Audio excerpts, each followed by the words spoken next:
Good morning students. Class 12th का first topic कल हमने स्टार्ट किया था इलेक्ट्रोस्टैटिक में इलेक्ट्रिक चार्ज। आगे कंटिन्यू करेंगे, उससे पहले थोड़ा सा रिवीजन कर लेते हैं। हमारा फर्स्ट टॉपिक था कल electric charge.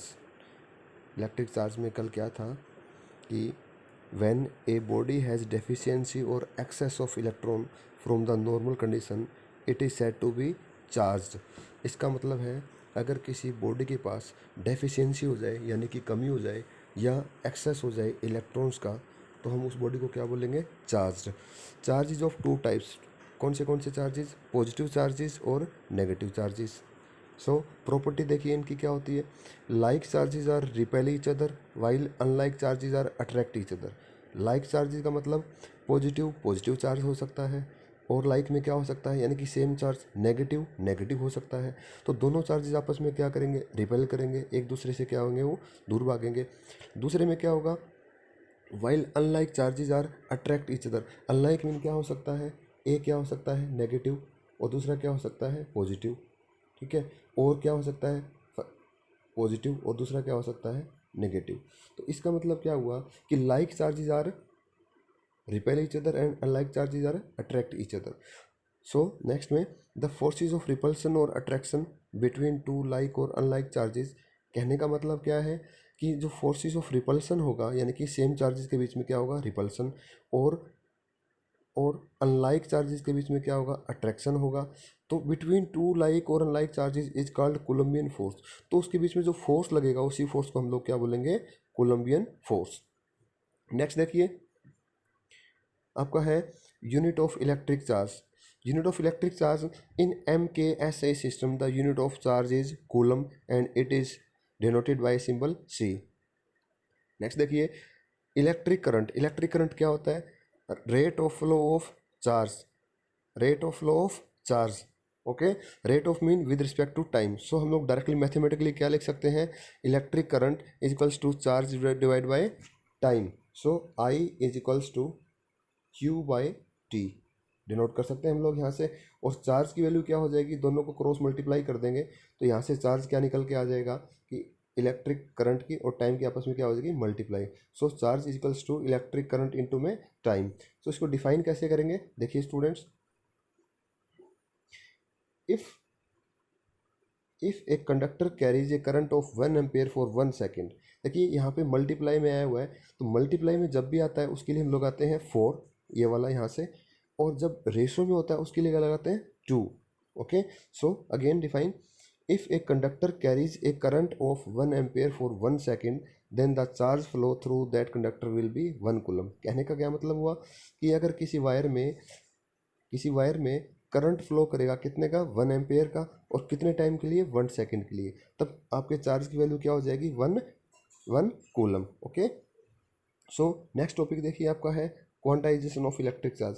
Quantisation of electric charge, according to quantisation of charge the charge on a body can be only an integral multiple of charge on an electron, that is Q equals to plus minus NE। इसका देखिए total mathematically formula क्या आ गया आपके पास? Q equals to plus minus N into E। N जो है यहाँ पे वो क्या है?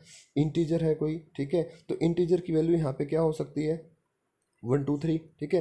प्लस माइनस NE का मतलब क्या हुआ? देखिए, अगर मान लीजिए आपके पास कोई बॉडी है, आप क्या उसको फ्रैक्शन में चार्ज कर सकते हैं? जैसे मान लो अगर आपको कोई बोल दे कि आपको इस बॉडी को 1.5 चार्ज देना है, तो क्या आप लोग फ्रैक्शन में चार्ज दे सकते हैं? 1.5, 2.5, जैसे 3/2, 5/6 नहीं दे सकते ना। तो कैसे देख सकते हैं हम लोग उसको? इंटीजर यानी कि 1 2 3 4 5 ऐसे ही, और चार्ज दे सकते हैं और उससे चार्ज ले सकते हैं ना। तो इसका मतलब क्या है? किसी बॉडी को हम लोग चार्ज कर भी सकते हैं और किसी बॉडी को चार्ज वहाँ से उससे चार्ज ले भी सकते हैं। तो अगर किसी बॉडी को चार्ज देंगे तो उस पर क्या आ जाएगा? नेगेटिव, ठीक है। और अगर किसी बॉडी से चार्ज ले लेंगे तो उस बॉडी के पास क्या आ जाएगा? Positive. So Q equals to plus minus N into e, ठीक है। एन क्या है यहाँ पे? इंटीग्रल मल्टीपल है, और ई क्या है यहाँ पे? चार्ज ऑन एन इलेक्ट्रॉन है। और इलेक्ट्रॉन के चार्ज की वैल्यू क्या होती है? 1.6 10⁻⁹ कूलम। ओके, सो नेक्स्ट देखिए इसी में, the electric charge is additive, ठीक है। Additive it means that total electric charge on an object is equal to the algebraic sum of all the electric charges distributed on the different parts of the object। ठीक है, जैसे मान लो additive का मतलब क्या हुआ, अगर किसी बॉडी के पास करंट है तो उसका जो टोटल हो जाएगा वो क्या हो जाएगा हमारे पास, total charges Q equals to charge of first body plus charge of second body plus charge of third body. Okay, तो टोटल जो चार्जेस होगा वो क्या हो जाएगा, ऐड हो जाएगा उनका। ठीक है, देखिए if Q1 Q2 Q3 are electric charges present on different parts of an object, then total electric charge on the object is given by Q equals to Q1 Q2 Q3 Q4। Okay, next देखिए conservation of charge. Okay, next क्या आपका topic, conservation of charge. जैसे conservation of energy होती है, ठीक है, conservation of energy हमने class 9th में पढ़ा था।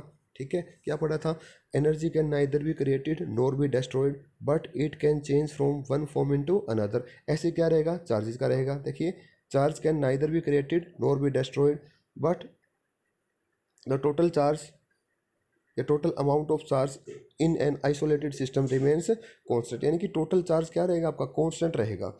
इन any physical process the charge may be get transferred from one part of the system to the another. Charge को ट्रांसफर कर सकते हैं एक सिस्टम से दूसरे में, but net charge will always remain the same. Net charge क्या रहेगा उस बॉडी का, सेम रहेगा। ओके, ठीक है, तो ओवरऑल इसमें देखिए आप लोग, जो हमारा जो फर्स्ट टॉपिक का नेम क्या था, इलेक्ट्रोस्टैटिक। ठीक है, तो इलेक्ट्रोस्टैटिक से आप लोग क्या समझते हैं, electro mean electricity, static mean ठहराव यानी कि रेस्ट।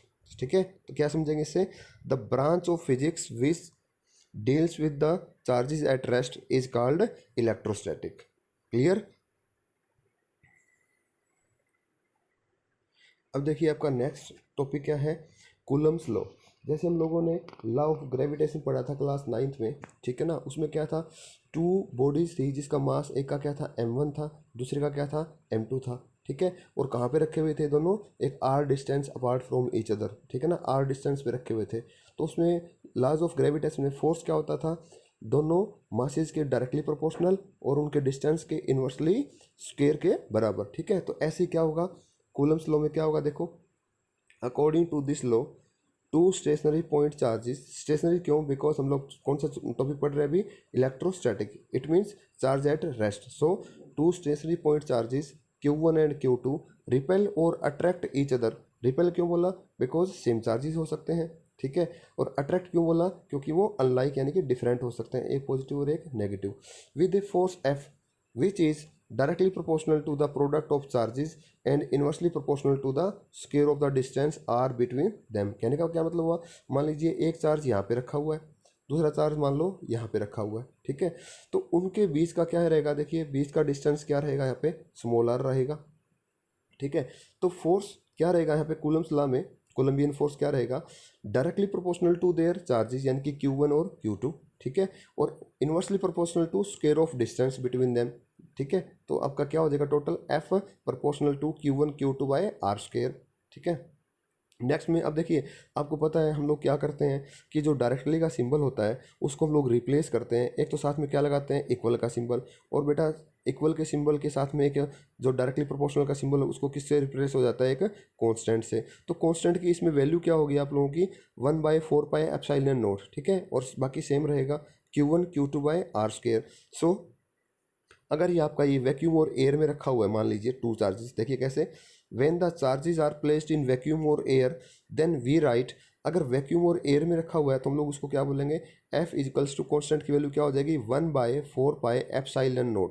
ये जो ई नोट आपको दिख रहा है ना, ई नोट का मतलब क्या हुआ, नीचे डॉट लगा हुआ है, तो इसको ई को हम लोग ई नहीं बोलते हैं, ये होता है एप्साइलन। ठीक है बेटा, तो F equals to, again repeat करता हूँ, F इजिकल्स टू कॉन्स्टेंट की जगह क्या आ जाएगा, 1/4πε0 Q1 Q2 by R square. जैसे उसमें आता था लॉ ऑफ ग्रेविटेशन में, यहाँ पे कैपिटल G आ जाता था, लेकिन यहाँ पे कॉन्स्टेंट की वैल्यू क्या आ जाएगी, 1/4πε0 Q1 Q2 by R square. ठीक है, ये मान लीजिए इक्वेशन क्या आ गई आप लोगों की 1। क्लियर। अब देखिए where 1/4πε0 is a proportionality constant which depend on the units use for charges distance and forces. ठीक है ना, ये क्या है आपका, किस पे डिपेंड करेगा, ये वाला यूनिट जो यूज़ करेंगे उसी पे डिपेंड करेगा। If the charges distance and the force are measured in coulombs, coulombs का मतलब क्या हुआ, सी में। ठीक है, कौन हुआ, चार्ज हुआ, ठीक है। फोर्स को किससे करेंगे, न्यूटन से, और डिस्टेंस को किस में किया हम लोगों ने, मीटर से, ठीक है, respectively. Then experimental value of the proportionality constant is, देखो ये एक्सपेरिमेंट से कैलकुलेशन करके इसका जो टोटल वैल्यू दी है वो क्या आ गई हमारे पास, 1/4πε0 को हम लोग रिप्लेस कर सकते हैं एक वैल्यू से, किससे, 9 × 10⁹ ओके बेटा। यहाँ से न्यूटन क्यों है यहाँ पे, फोर्स, और मीटर क्यों है यहाँ पे, r², और c² यहाँ पे क्या आ गया, कूलम्स का। तो यहाँ पे देखिए हमें किसकी, कांस्टेंट की वैल्यू निकालनी है इसकी यहाँ से, तो इस कांस्टेंट को हम लोग रिप्लेस करेंगे तो ये एज इट इज यहाँ पे रहेगा। फोर्स तो यहाँ पे है ही पहले से, ठीक है, तो फोर्स के इनटू में क्या चला जाएगा, r², यानी कि क्या हो गया, न्यूटन इंटू मीटर स्क्वेयर, और जो Q1 Q2 यहाँ पे दिए हुए हैं चार्ज, ये क्या आ जाएगा, इसके नीचे आ जाएंगे। तो Q1 Q2 क्या हो जाएगा यहाँ पे, क्यू का स्क्वायर यानी कि चार्ज का स्क्वायर, और यहाँ पे किसका आ जाएगा, कूलम का स्क्वायर इक्वल आ जाएगा। ओके, सो नेक्स्ट देखो इसी में द कॉन्स्टेंट एप्साइलन नोट, ठीक है, या एप्साइलन जीरो भी बोल सकते हैं, नोट को हम लोग क्या बोलते हैं, जीरो, ठीक है। The constant epsilon note is called the absolute electrical permittivity, क्या बोलेंगे इसको, absolute electrical permittivity of the free space, ठीक है बेटा। एंड इट्स वैल्यू इज कितना हो जाएगा, 8.85 10⁻⁻12 coulomb square divide by newton metre square, ठीक है। ये क्या हो जाएगा, रिवर्स हो जाएगा, ठीक है। द इक्वेशन 1 में बी नाउ रिटर्न एज, ठीक है बेटा। तो इक्वेशन 1 में हमने क्या किया था, तो इक्वेशन 1 में जो हमारी इसकी वैल्यू थी ना 1/4πε0, उसकी वैल्यू हम लोग क्या डाल देंगे, 9 × 10⁹ ओके। तो 9 × 10⁹ डाल देंगे, किस में डालेंगे, यहाँ पे, ठीक है, ये वाले कॉन्स्टेंट की जगह। तो यहाँ पे वैल्यू डालने के बाद में क्या आ जाएगा हमारे पास, देखिए यहाँ पे उसकी वैल्यू आ जाएगी आपके पास, एप्सिलॉन नोट की वैल्यू क्या आ जाएगी, 1/4πε0 की वैल्यू ये आ जाएगी यहाँ से 9 × 10⁹, ठीक है। साथ में क्या था, चार्जेस थे Q1 Q2/r², और साथ में क्या आएगा, फोर्स है तो किस में आएगा, न्यूटन में आ जाएगा, clear. When the surrounding medium is not vacuum, मान लीजिए जो चार्ज आप लोगों ने रखे हुए हैं वो क्या है वहाँ पे, मान लीजिए उसके सराउंडिंग में क्या है, वैक्यूम और एयर नहीं है, बट सम इंसुलेटिंग मटेरियल, ठीक है। लाइक इंसुलेटिंग में कैसे हो सकता है, जैसे गैस हो सकता है, वैक्स हो सकता है, पेपर हो सकता है, ऑयल हो सकता है, ठीक है, कहाँ पे, जहाँ पे चार्ज रखे हुए उसके सराउंडिंग का। Then the force between the charge is given by, तो बेटा फोर्स कैसे लगेगा उसके बीच में, जो आपकी जो वैल्यू थी कॉन्स्टेंट की यहाँ पे, तो एप्सिलॉन नोट की जगह आप लोग किससे रिप्लेस कर देंगे, ओनली खाली एप्सिलॉन से, क्लियर है पॉइंट। कब कब होगा एप्सिलॉन से रिप्लेस ये, जब हमारे पास कोई इंसुलेटिंग डाइलेक्ट्रिक मटेरियल की इंसुलेटिंग मटेरियल रखा होगा वहाँ पे, और एप्सिलॉन नोट कहाँ पे यूज़ करेंगे, जहाँ पे वैक्यूम और एयर होगा। सो क्लियर हो गया होगा सभी का, आई होप, ठीक है। तो इसमें देखिए नेक्स्ट में क्या बोल रहा है, where epsilon is called the absolute electrical permittivity, कौन सी है, absolute electrical permittivity of the material medium for any medium. अब देखिए बेटा यहाँ पे इसको कैसे डिफाइन कर सकते हैं हम लोग यहाँ पे, ठीक है, तो वो ऐसे कर सकते हैं, देखिए हमारे पास क्या वैल्यू थी एप्सिलॉन नोट की, तो एप्सिलॉन नोट को हम लोग कैसे रिप्लेस कर सकते हैं, एप्सिलॉन, ठीक है, एप्सिलॉन ओवर के, ठीक है। तो बेटा यहाँ से हम लोग निकाल सकते हैं वैल्यू, क्या निकाल सकते हैं कि जो ये एप्सिलॉन को यहाँ पे रखेंगे तो दोनों के आपस में क्या हो जाएगी, डायरेक्ट मल्टीप्लाई हो जाएगा यहाँ से। तो फॉर एनी मीडियम एप्सिलॉन की वैल्यू क्या होती है, एप्सिलॉन नोट इनटू में क्या हो जाता है, के हो जाता है, ठीक है। ये आपको लर्न करना, फॉर्मूला आगे करवा भी दूंगा मैं, ओके। सो देखिए इसमें where K is a dimensionless constant, के डायमेंशनलेस कांस्टेंट कैसे होगा बेटा, यहाँ से अगर हम लोग के की वैल्यू निकालेंगे तो क्या आ जाएगा, एप्सिलॉन और क्या आ जाएगा, एप्सिलॉन नोट। तो एप्सिलॉन की जो वैल्यू होती है ये किससे हो जाएगी, एप्सिलॉन नोट से, तो दोनों क्या होते हैं, सेम ही होते हैं, तो दोनों क्या हो जाएंगे यहाँ पे यूनिट लेस, यानी कि के की वैल्यू क्या आ जाएगी यहाँ पे, dimensionless, okay. So repeat, where K is a dimensionless constant called the dielectric constant, और रिलेटिव परमिटिविटी और specific inductive capacity of the medium, इनको यानी कि 3 नेम से हम लोग इसको रिप्रेजेंट कर सकते हैं, ठीक है। So next the equation second can be now written as, तो हम लोग देखो हमने क्या फॉर्मूला बनाया था अभी पीछे, ये लिखा था F equals to 1/4π epsilon naught, epsilon naught नहीं था यहाँ पे, क्या था एप्सिलॉन, किस में है ये वाला, जो मटेरियल में रखा हुआ, क्या वैल्यू आ गई, Q1 Q2/r²। तो अगर हमारे पास ये वैल्यू है तो E की वैल्यू हम लोगों ने क्या नहीं, यानी कि एप्सिलॉन की वैल्यू क्या निकाली है, एप्सिलॉन नोट इनटू में के ना। सो हम लोग यहाँ पे क्या लिख देंगे, ओवरऑल क्या आ जाएगा, एप्सिलॉन की जगह क्या आ जाएगा, एप्सिलॉन नोट इनटू में के, यानी कि कहने का मतलब क्या हुआ, ये वाली वैल्यू यहाँ पे डायरेक्ट पुट कर देंगे, किसकी जगह कर देंगे, एप्सिलॉन की जगह। तो ओवरऑल आपका फोर्स की वैल्यू क्या आ जाएगी, 1/4π एप्सिलॉन नोट इनटू में क्या आ जाएगा, K, Q1 Q2 as it is रहेगा, डिवाइड बाई क्या रहेगा, r², क्लियर। आगे देखिए बेटा इसमें, for all dielectric constant the value of K is greater than 1। कहने का मतलब क्या हुआ, कोई भी हम लोग डाइलेक्ट्रिक वैल्यू लेंगे जो के की वैल्यू हमेशा क्या रहेगी, ग्रेटर देन 1 रहेगी, ठीक है। So if there is some dielectric between the charges then force between them decreases. कैसे मतलब हुआ इसका, अगर मान लो के की वैल्यू क्या रहेगी, हमेशा ग्रेटर देन 1 रहेगी, ठीक है। तो ग्रेटर देन 1 रहेगी बेटा इसमें, तो अब देखिए इस वाले पॉइंट में अगर मान लो ग्रेटर देन 1 वैल्यू रहेगी, अगर 1 रहेगी तो इस वाले फोर्स पे कोई इफेक्ट नहीं पड़ेगा। अगर ये वाली ग्रेटर देन वैल्यू 1 रहेगी तो इसकी अगर ये वैल्यू इंक्रीज होगी नीचे वाली, तो न्यूमरेटर क्या हो जाएगा, डिक्रीज हो जाएगा, और न्यूमरेटर डिक्रीज होने से फोर्स की वैल्यू क्या हो जाएगी, डिक्रीज हो जाएगी। Clear, okay. सो ठीक है, तो अभी समझ में आ गया होगा, आई होप, ठीक है। ओके, नेक्स्ट करेंगे नेक्स्ट लेक्चर में फिर। थैंक्स बेटा।